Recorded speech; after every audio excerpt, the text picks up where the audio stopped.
गांव में एक गरीब किसान श्याम लाल रहता था।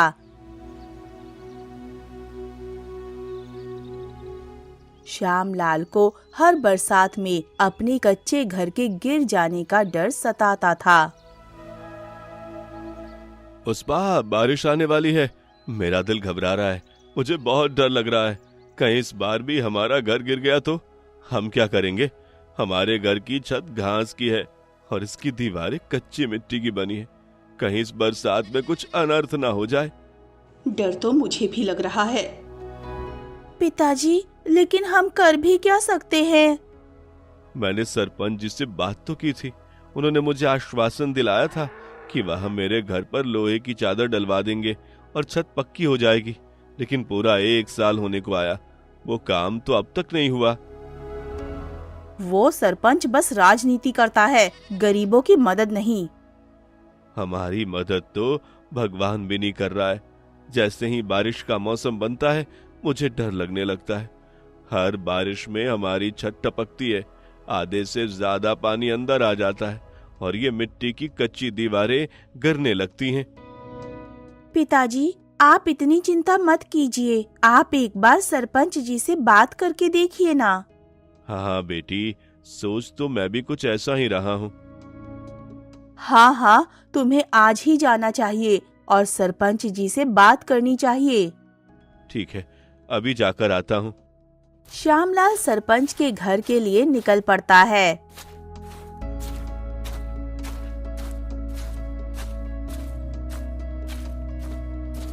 सरपंच जी, इस फरियादी की फरियाद सुन लीजिए।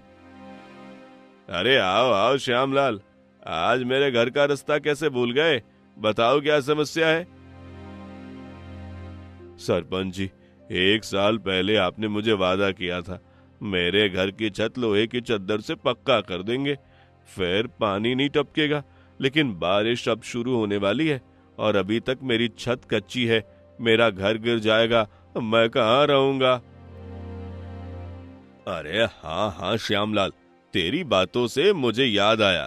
तूने मुझे ये कहा तो था, लेकिन देख श्यामलाल, गलती तेरी है।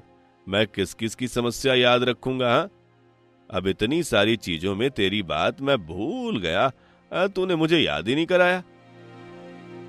लेकिन सरपंच जी, समस्या का निवारण करना तो आपका काम है। मैं बार बार आपको कैसे कह सकता था? लेकिन याद दिलाना तो जरूरी है ना। अगर तू मुझे याद दिलाता तो अब तक तो तेरी छत बन चुकी होती। लेकिन मैं कुछ करता हूँ और फिर तुझे बताता हूँ। ठीक है सरपंच जी, आप कहते हैं तो मैं मान लेता हूँ। जितनी जल्दी काम हो जाए उतना ही अच्छा। हाँ श्यामलाल, तुम चिंता मत करो। हाँ, गांव वालों का समस्या का समाधान करना ही तो मेरा परम कर्तव्य है, वरना मेरा इसमें क्या ही फायदा। तो ठीक है सरपंच जी, चलता हूँ। आप मुझे निर्णय करके बताइए आगे क्या करना है। हाँ, तू बेफिक्र होके चला जा। मैं तेरे घर तुझे बताने आऊंगा। ठीक है सरपंच जी। श्यामलाल सरपंच के घर से चला जाता है।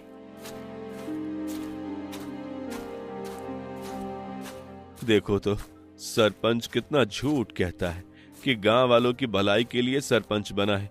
मैंने तो इसे किसी का भला करते नहीं देखा। उल्टा ये हमेशा गांव वालों को लूटता ही है। क्या बड़बड़ाते हुए जा रहे हो श्यामलाल? मुझे बताओ क्या समस्या है? अरे जमींदार जी, बस समस्या ही समस्या है।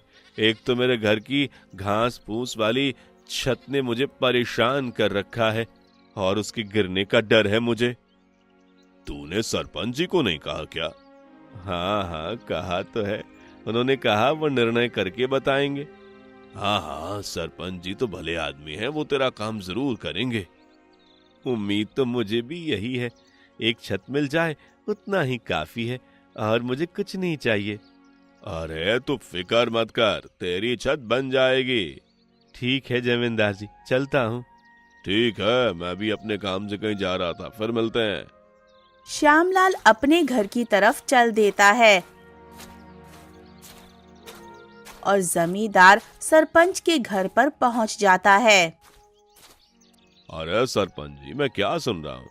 गांव वालों की समस्या का निवारण नहीं हो रहा।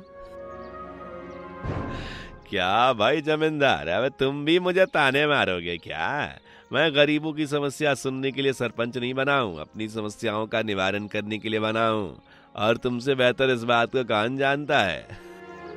सरपंच जी, ये बात मुझसे बेहतर कौन जानेगा? रास्ते में श्याम लाल मिला था, बड़ा दुखी लग रहा था। कह रहा था सरपंच जी से बात करके आया हूँ, जल्दी ही मेरे घर पर लोहे की चद्दर वाली छत बनवा देंगे। अरे तो और उससे क्या मैं कहता, कब से यहाँ पर बैठ के अपना रोना रो रहा था। उसकी समस्या का आखिरकार क्या हल करने वाले हो? अरे करना क्या है, कुछ नहीं, उसको एक उम्मीद दे दी, बस मेरे पास इतने फालतू पैसे नहीं जो इन गरीबों पर लुटाता फिरूं। लेकिन मेरे पास उसके लिए एक योजना है। अरे बताओ बताओ, क्या ऐसी योजना है? तुम तो जानते ही हो, फायदे का सौदा मैं कभी नहीं छोड़ता। सरपंच जी, आप श्याम लाल को छत बनाने के लिए हाँ कह दो और उसके बदले में उससे कहो कि अपनी जमीन वो हमें दे दे। जमीन बेचकर हम मुनाफा ही पाएंगे। उसकी जमीन गांव में सबसे अच्छी जगह पर है। बात तो तुम सही कह रहे हो, लेकिन क्या श्याम लाल इसके लिए मानेगा? मैंने उसकी आंखों में डर देखा है। हाँ, उसका डर ही उसे ले डूबेगा। लेकिन इसमें हमारा फायदा कहाँ हुआ? उसकी जमीन लेने के बाद उसकी छत तो हमें बनवानी ही पड़ेगी। अरे सरपंच जी, आप तो राजनीति वाले आदमी हैं, कुछ भी बहाना बनाकर कुछ भी कह दीजिएगा।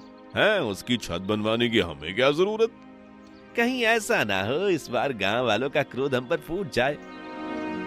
अरे कैसी बातें करते हो सरपंच जी, आज से पहले हमने मिलकर कितना कुछ संभाला है और हम कह देंगे कि श्याम लाल हमसे पैसे ले जा चुका है, लेकिन उसने खुद ही वह पैसे उड़ा दिए और अपना घर नहीं बनवाया। एक बात तो माननी पड़ेगी, तुम योजना गजब बनाते हो। अब तो कल हम दोनों मिलकर श्याम लाल के घर जाएंगे, पहले उसकी जमीन हथियानी पड़ेगी। श्याम लाल अपने घर पहुंच जाता है। आपने सरपंच जी से बात की क्या? क्या वो हमारी मदद करेंगे? पुष्पा, इन राजनीति वाले लोगों को तो तुम जानती ही हो। सरपंच ने वही राजनीति वाली भाषा बोली। उसने कहा वो सोच विचार कर निर्णय लेगा। लेकिन इसमें सोचना क्या है? हमारा घर कभी भी टूट सकता है। पुष्पा, ये सरपंच जैसे लोग अपना फायदा देखे बिना कुछ भी नहीं करते। अब मुझे तो इस बात की चिंता है कि अगर बारिश शुरू हो गई तो मेरे घर का क्या होगा। पिताजी, चिंता मत करिए, भगवान कुछ न कुछ अच्छा ही कर देंगे। बेटी, तुम्हारी भगवान में आस्था देखकर मुझे अच्छा लगा, लेकिन इस वक्त ऐसा लगता है भगवान ने हमसे मुंह फेर रखा है। मुझे कोई रास्ता नजर नहीं आ रहा और सरपंच ने भी कोई सीधा उत्तर नहीं दिया है। आप चिंता मत करिए, कुछ ना कुछ हो ही जाएगा। अरे श्यामलाल, अरे क्या बातचीत चल रही है और तुम्हारे चेहरे पर 12 क्यों बजे हैं? अरे क्या बताऊं हरिया, मेरी किस्मत ही फूटी है। घर पर एक पक्की छत भी नहीं बना पाया। अरे तुम इतने उदास क्यों होते हो श्यामलाल? सब ठीक हो जाएगा। हर चीज का एक सही समय होता है और वो अपने सही समय पर ही होता है। तुम इतनी चिंता मत करो, हम सब गांव वाले तुम्हारे साथ हैं। हाँ हाँ हरिया, ये बात तो मैं जानता हूँ, लेकिन बेचारे गांव वाले भी क्या करें। सभी गांव वाले गरीब ही हैं। बस धीरे धीरे करके लोगों ने ये अपने घर मजबूत कर लिए, लेकिन मैं वो भी नहीं कर पाया। अरे तुम फिक्र मत करो, क्या तुमने सरपंच जी से बात की? हाँ हाँ हरिया, सरपंच जी से बात की। उन्होंने कहा सोच कर बताएंगे। अरे सरपंच जी के तो क्या ही कहने, वो तो बस पूरे गांव को लूटता फिरता है। अपने लिए पक्के महल तैयार कर लिए, गांव वालों की जमीन बेच बेच कर। हैं, गांव का जमींदार और सरपंच मिलकर ये सब काम करते हैं, इसलिए दोनों माला माल हो गए। बात तो तुम सही कह रहे हो हरिया, लेकिन इन लोगों के खिलाफ बोलने की हिम्मत किसी में नहीं है। हम कुछ भी नहीं कर सकते। अब सबके पास थोड़ी थोड़ी जमीन बची है। ऐसा लगता है धीरे धीरे करके ये दोनों भी हथिया लेंगे। अब मेरी छत बनवाने के लिए भी ना जाने मुझसे क्या मांग करेंगे। फिक्र मत करो, हम गरीबों से वो क्या ही मांग लेंगे। नहीं नहीं, ये पुष्पा भाभी, इन लोगों को नहीं जानती आप, वो बहुत लालची हैं। अपना फायदा देखे बिना वो किसी का भला नहीं करते। हाँ हरिया, तुम बिल्कुल सही कह रहे हो। अब तो मुझे भी इस बात का डर सताने लगा है कि आखिरकार वो मुझसे क्या मांगने वाले हैं। जब भी होगा देखा जाएगा श्यामलाल, तो चिंता मत करना, अब मैं चलता हूँ। हाँ हाँ हरिया, ठीक है। बातों ही बातों में रात हो जाती है।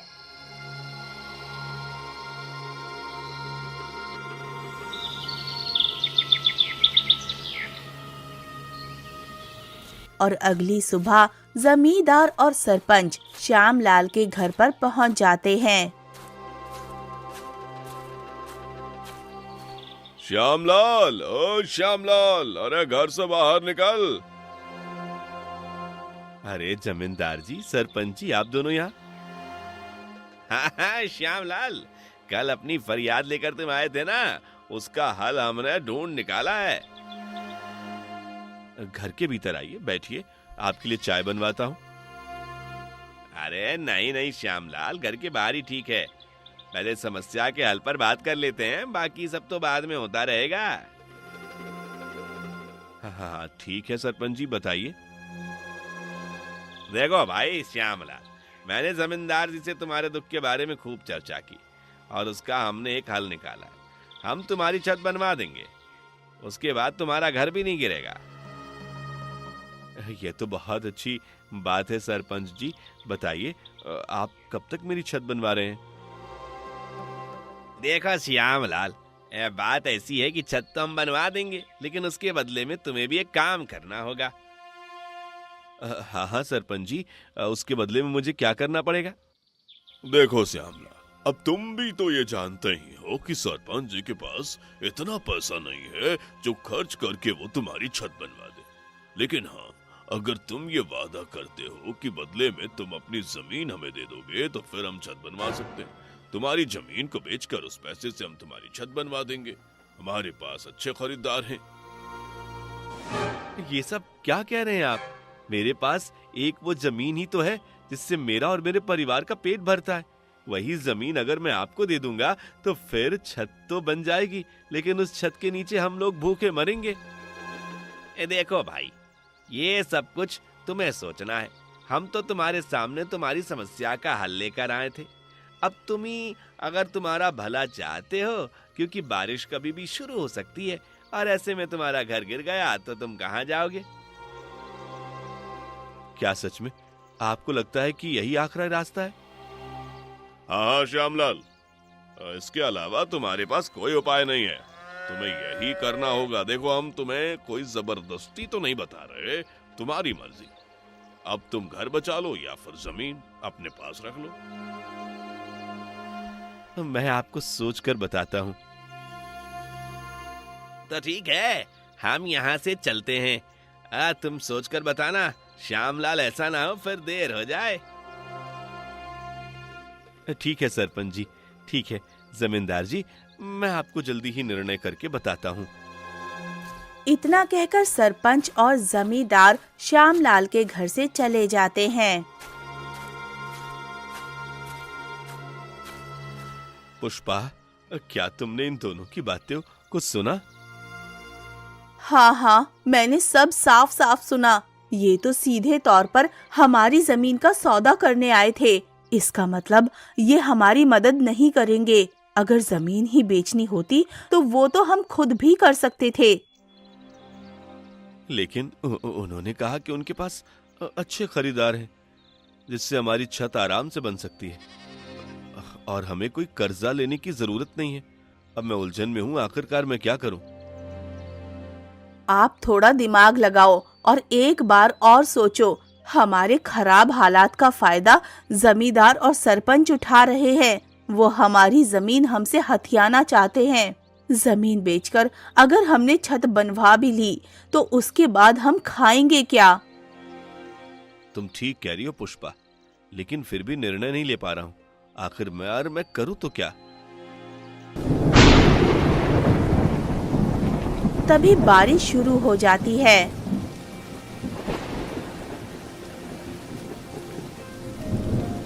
हे भगवान, बारिश शुरू हो गई और ये बारिश जब एक बार शुरू हो जाती है तो रुकने का नाम ही नहीं लेती। अब मैं क्या करूँगा? आप इतना घबराओ मत, ये तो बरसात की पहली ही बारिश है। पुष्पा, हमारे घर में इतनी ताकत नहीं, इस पहली बारिश को भी झेल ले। हमारा घर जर्जर हो गया है और वो कभी भी गिर सकता है। अब हम क्या करेंगे? पिताजी, अगर हमारा घर गिर गया तो हम फिर रहेंगे कहाँ? बेटी, मेरी कुछ समझ में नहीं आ रहा है, मैं क्या करूं? आपको क्या लगता है, जमींदार की बात मान लेनी चाहिए? मुझे लगता है इसके अलावा हमारे पास कोई चारा नहीं है। पिताजी, हमारी छत टपकना शुरू हो गई है और पीछे वाली दीवार, वहाँ से भी पानी नीचे आ रहा है। ऐसा लग रहा है कि वो दीवार गिरने वाली है। हे भगवान, हम पर कृपा दिखाओ। ऐसे कहर बनकर मत बरसो, हमारा घर गिर जाएगा, हम रास्ते पर आ जाएंगे। हे भगवान, हम पर कृपा करो। आप एक काम करिए, इसी वक्त जाइए और सरपंच और जमींदार से कहिए कि हम जमीन बेचने के लिए तैयार हैं।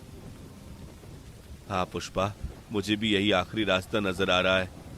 मैं अभी जाता हूँ। बारिश में भाग भाग कर श्यामलाल सरपंच के घर पहुँचता है।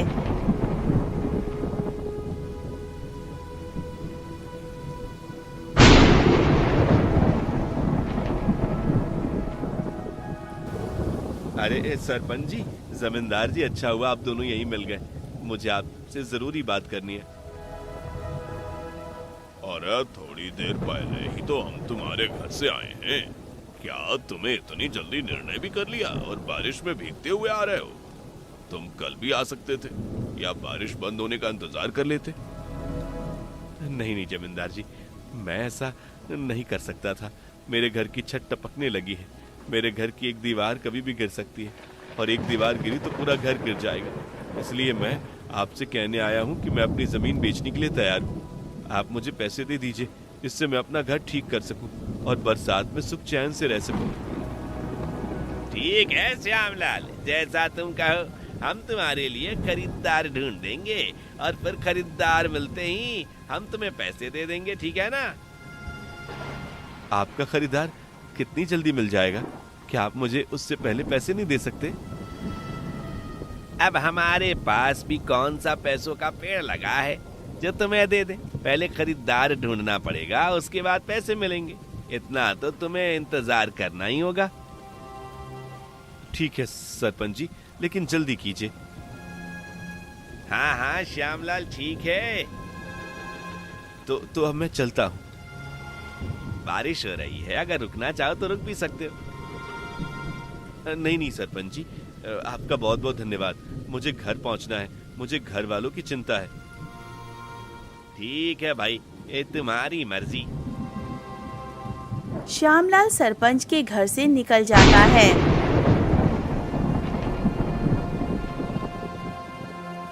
ये शिकार तो जाल में फंस गया। मैंने कहा था ना आपसे, खरीदार तो मैंने पहले ही ढूंढ रखा था और वो हमें 5 गुना ज्यादा कीमत देने के लिए भी तैयार है।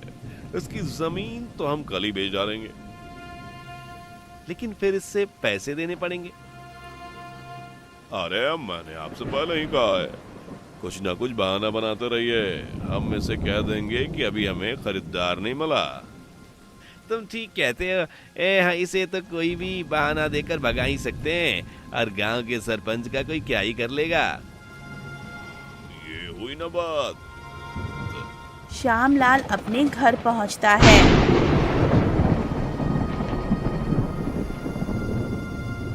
पुष्पा, मीरा, तुम तो ठीक हो ना? अभी तक तो ठीक है, लेकिन ऐसा लगता है कि ज्यादा देर ठीक नहीं रहेंगे। ये दीवार और छत कभी भी गिर सकती है। अब हम क्या करें?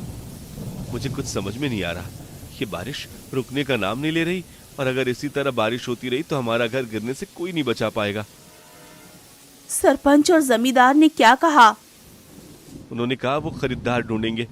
जब खरीदार उन्हें पैसे देगा तभी वो मुझे पैसे दे पाएंगे। उससे पहले वो मेरी मदद नहीं कर सकते।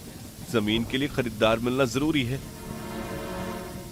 मुझे दाल में कुछ काला लगता है। कहीं ये दोनों मिलकर हमें फंसा तो नहीं रहे। अब तो भगवान ही जाने पुष्पा कि क्या हो रहा है। मेरी समझ में तो कुछ भी नहीं आ रहा। मैं बस बारिश रुकने का इंतजार कर रहा हूँ। पिताजी देखिए, ये दीवार थोड़ी सी गिर रही है। हे भगवान, मीरा बेटी तुम हमारे पास आ जाओ, उस तरफ मत जाओ, वो दीवार गिरना शुरू हो गई है।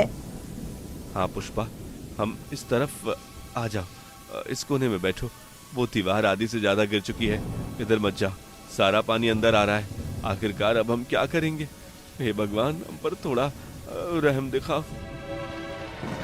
ये रात किसी तरह बीत जाए, फिर सुबह कुछ ना कुछ तो करना ही पड़ेगा। रो मत पुष्पा, मीरा बेटी तुम रो मत। तुम्हारे पिताजी अभी जिंदा हैं। मैं कुछ ना कुछ कर लूंगा, कोई समाधान जरूर निकलेगा। पुष्पा, मीरा और श्यामलाल पूरी रात घर के एक कोने में बैठे रहते हैं और सोते नहीं हैं।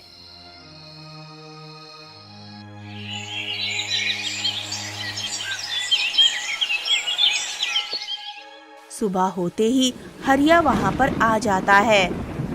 अरे हाँ श्यामलाल, तुम्हारे घर तो आधी दीवार गिर गई हैं। आखिरकार तुमने यहाँ रात कैसे काटी? अरे हे भगवान, जल्दी इस घर से बाहर निकलो, नहीं तो सब इसके नीचे दब जाओगे। हरिया, हम तो पूरी रात नहीं सो पाए। अब बस इस घर की दीवारों और छत को ही देखते रहे। ये दीवार हमारे सामने आधी गिर गई, लेकिन फिर हम आधी रात को कहाँ जाते, इसलिए हम इस घर के अंदर ही बैठे रहे। क्या सरपंच ने तुम्हारी समस्या का समाधान नहीं किया? उन्होंने मुझे अपनी जमीन बेचने के लिए कहा, और जिसके लिए वो खरीदार ढूंढ रहे हैं। जब खरीदार पैसा देगा तभी कुछ हो पाएगा। इसका मतलब उन्होंने अपनी चाल चल दी। श्यामलाल, वो सिर्फ तुमसे तुम्हारी जमीन हथियाना चाहते हैं और कुछ भी नहीं। मुझे नहीं लगता वो तुम्हारी मदद करेंगे। लेकिन मेरे पास कोई रास्ता भी तो नहीं आ रहा। आखिर मैं करूं तो क्या? एक बार फिर से उन दोनों से मिलकर देखो, क्या पता उन्हें कोई उपाय निकाला हो। मैं भी तुम्हारे साथ चलता हूँ। ठीक है भाई, तुम भी चलो। भाभी और मीरा, आप तक मेरे घर में रुकिए। इस घर के छत को कभी भी गिरने की आशंका है। यहाँ रुकना खतरे से खाली नहीं। ठीक है भैया, हम आपके घर जाते हैं। चलो हरिया, जल्दी चलो, बारिश भी थोड़ी रुक गई है। श्यामलाल और हरिया सरपंच के घर पहुंचते हैं। सरपंच जी, श्यामलाल बहुत मुसीबत में है। ये मेरी आपसे हाथ जोड़कर विनती है, इसकी मदद कीजिए। अरे हरिया, श्यामलाल के बारे में मैं जानता हूँ और इस पर आई विपत्ति का मुझे अंदाजा है, लेकिन इसने हमारे पास अपनी जमीन बेची है। अब जब तक खरीदार नहीं मिलता तब तक हम कुछ नहीं कर सकते। श्यामलाल का घर गिरने लगा है। सरपंच जी, जल्दी से कुछ नहीं किया तो श्यामलाल बेघर हो जाएगा। अरे तुम चिंता मत करो श्यामलाल, तुम घर जाओ, हम कुछ करते हैं। ठीक है सरपंच जी, जैसा आप कहें। खरीदार मिलते ही तुम्हारे घर पर खुद आऊंगा, तुम्हें आने की जरूरत नहीं। ठीक है सरपंच जी, अब हम चलते हैं। हरिया और श्यामलाल सरपंच के घर से चले जाते हैं और जमींदार सरपंच के घर पहुंचता है।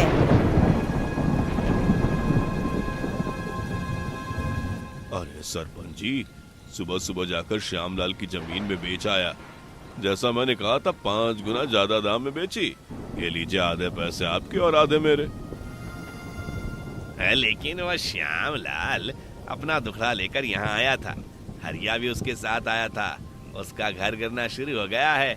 हम उसे क्या जवाब देंगे?